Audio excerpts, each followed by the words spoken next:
Hello sports lovers, welcome to another episode of Before the Punch. I'm Delali, and in today's episode excites me very much because of the level of competition both fighters poses or bring to the table. That is Gilberto Ramirez versus Dmitry Bivol.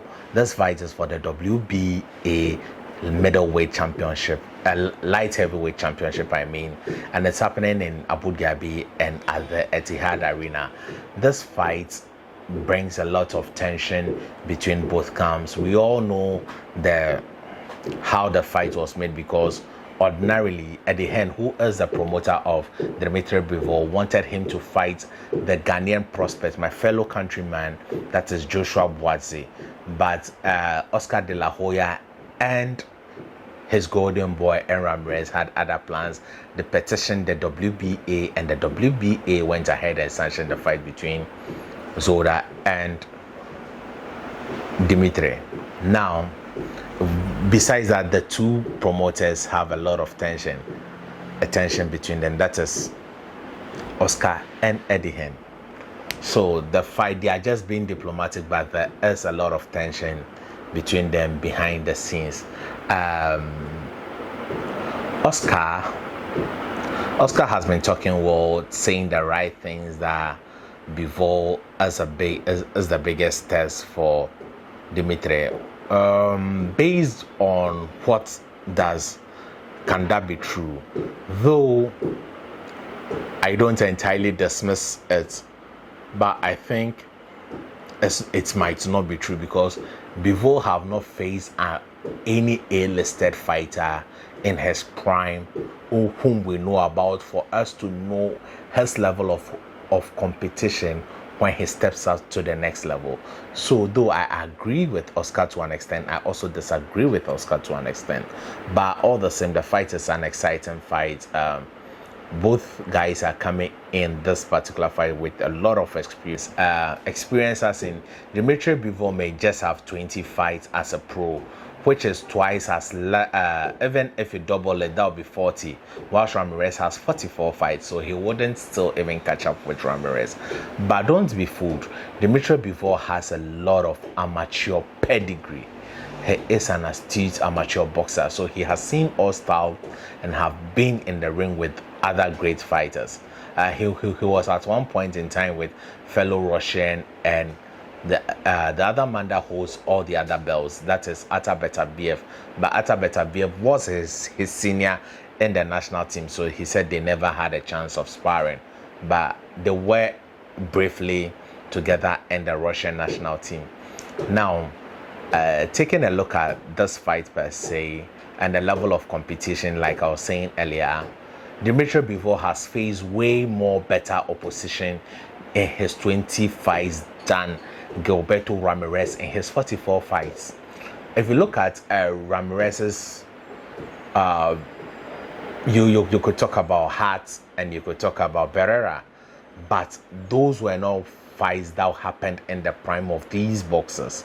But if you look at Bivol, some of the fighters were in their prime because Barrera had only, as at that time fighting Dmitry Bivol, had only lost to former world champion, former pound for pound number one, Andre SOG Ward, who is also now a Hall of Famer. So that was Barrera's only blemish on his record.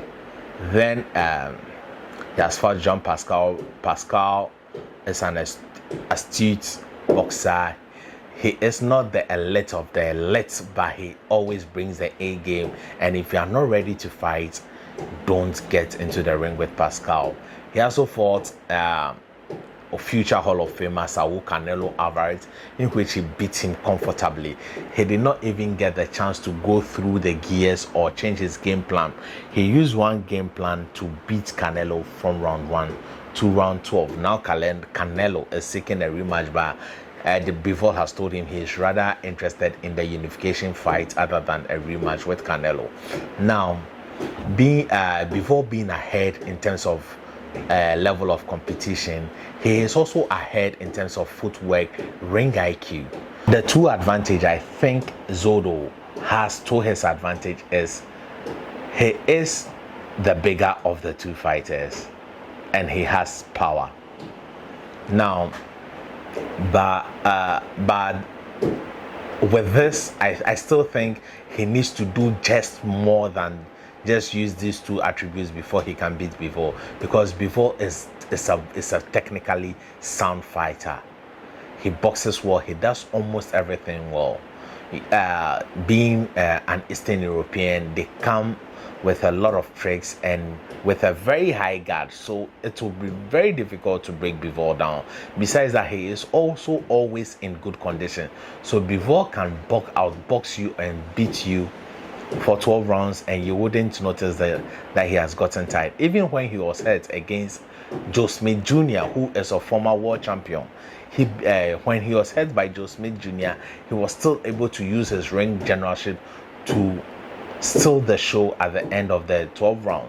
So Dmitry Bivol, just power is not an answer for you to beat Dmitry Bivol.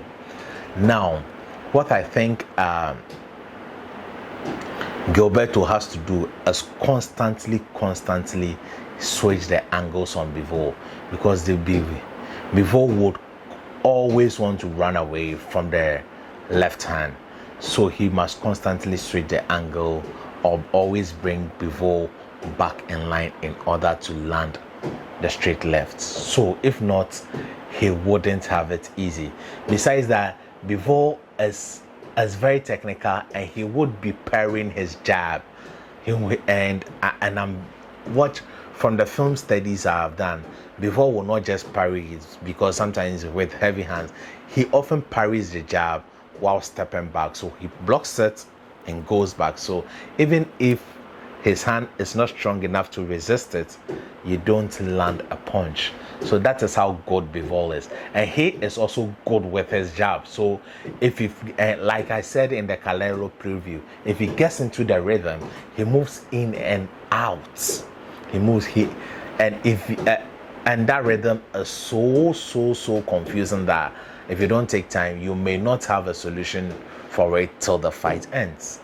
So those are the advantages and the strength of this fight. And then another thing I'm seeing that would worry Ramirez is that Ramirez does not move his head often.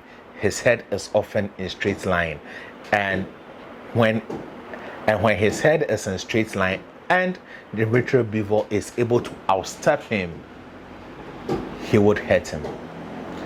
Dmitry Bivol may not have enough power, but with the consistency, Gilberto would get hurt if he doesn't move his head in this particular fight.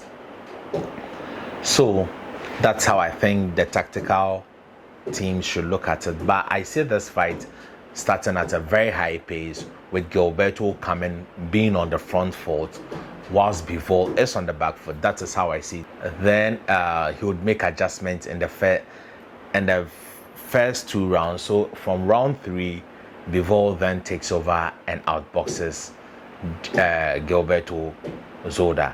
I don't see anyone getting knocked out in this particular fight, because both men are in great shape, and both men would be tactically aware of each other and would be a little bit cautious.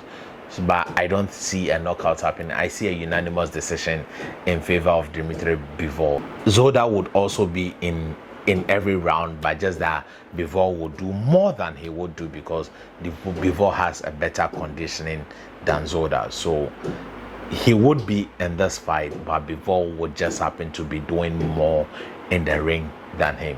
So this is my take, and it is Bivol via a unanimous decision. Thank you for watching.